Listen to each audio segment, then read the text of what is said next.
Hello everyone, আসসালামু আলাইকুম। কেমন আছেন আপনারা সবাই? আশা করি ভালো আছেন। আমি অ্যাডভোকেট হালিমা আক্তার তমা।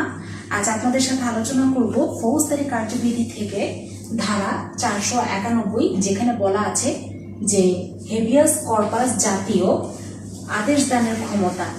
তো প্রথমেই বলা আছে যে হাইকোর্ট বিভাগ উপযুক্ত মনে করলে তখন নির্দেশ দিতে পারে। কি নির্দেশ দিতে পারে?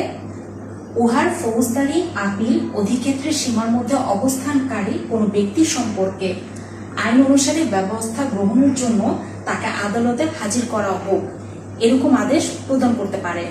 দ্বিতীয়ত, উপরোক্ত সীমার মধ্যে সরকারি বা বেসরকারি হেফাজতে বেআইনিভাবে বা অযৌক্তিকভাবে আটক কোনো ব্যক্তিকে মুক্তি দেওয়া হোক, এমন নির্দেশনাও হাইকোর্ট প্রদান করতে পারে।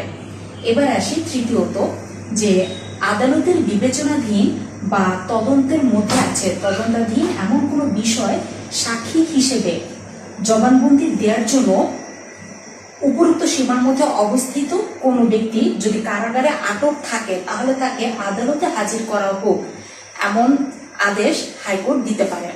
এবার আসি চতুর্থ, যে কোনো কোর্ট মার্শাল বা কমিশনারের বিবেচনাধীন কোনো বিষয় বিচারের জন্য বা সাক্ষী দেওয়ার জন্য উক্তরূপে আটক এই ব্যক্তিকে বা বন্দীকে কোর্ট মার্শাল বা কমিশনারের নিকট হাজির করা হোক, এরকম নির্দেশনাও হাইকোর্ট দিতে পারে।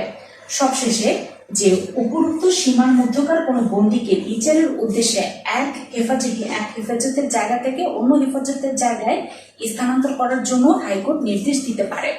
আর মনে রাখবেন যে এই 491 ধারা, এই ধারার অধীনে মোকদ্দমা কার্যক্রম নিয়ন্ত্রণের জন্য সুপ্রিম কোর্ট সময় সময় বিধিমালা প্রণয়ন করতে পারে।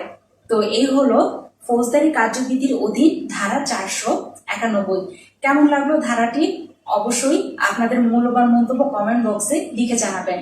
আর আমার সাথে যুক্ত হতে আমার ফেসবুক পেজ এবং ইউটিউব চ্যানেলে ফলো বাটন এবং সাবস্ক্রাইব প্রেস করে সাথেই থাকুন। ধন্যবাদ সবাইকে।